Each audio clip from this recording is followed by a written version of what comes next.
a Devastating Turn of Events is not only my album title, but it's also the halfway point of the entire album, and I call it the turning point. I feel like in life, whenever I've received really bad news, it's always felt like it's come out of nowhere, unexpectedly, and it kind of flips my whole world upside down. This is one of the most serious topics I've spoken about. It's the most heartbreaking one, but it's also the one story which isn't directly what I have done. It is distinctly about someone else, and making sure that I shared that story in the right way was very important. Oh no, goddamn, I wish he'd known back then, the beginning to the end was near, but loss was in the air. Loss is about suicide, it's about relationships, it's about being overwhelmed.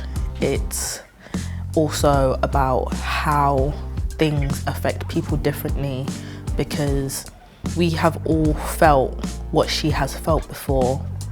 However, people make different choices, and the choice that she picked is the one which no one should ever feel like they have to make.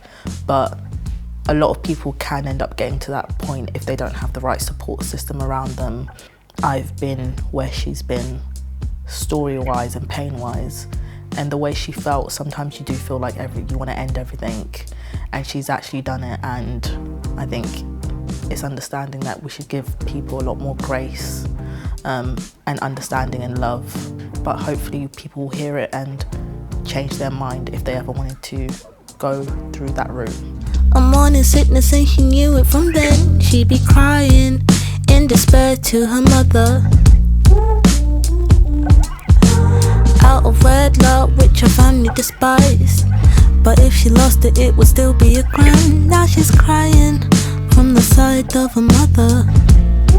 I think it's important to share this message because I think there's a facade put forward which is done through social media or what people think people are going through or experiencing, but you actually never really know what people are going through or experiencing. And I think the perception my fans will have of me is like, oh, she just talks about heartbreak with boys, and she talks about how this guy's done this and stay and this, and all these things do affect me. But there are also deeper things that have happened in my life which affect me in different ways, but I've never really written about them, or if I have written about them, I haven't put them out. But I think it was trying to find a way to write about them so they can be processed and understood, because music is my way of processing.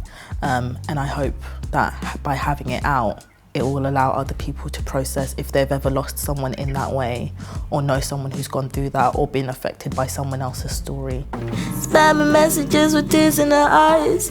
Little did she know it'd be the day that she died in the kitchen, eating things that she shouldn't.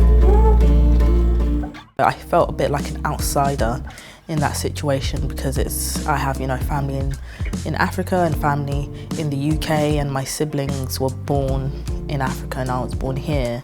But I would say my siblings were closer to her, and seeing how they dealt with that was just really heartbreaking, because it's always unexpected. No one expected it at all. But then learning and understanding her story and her journey, and seeing how different cultures understand things. I understood it in one way, but other people understood it in a different way. So it was very eye-opening to almost felt lucky in a sense to not even be too attached, because it was already heartbreaking as it is seeing it from where I am. But I think it's important to let the story be heard, and to know that anyone can feel like that, but also feeling like that.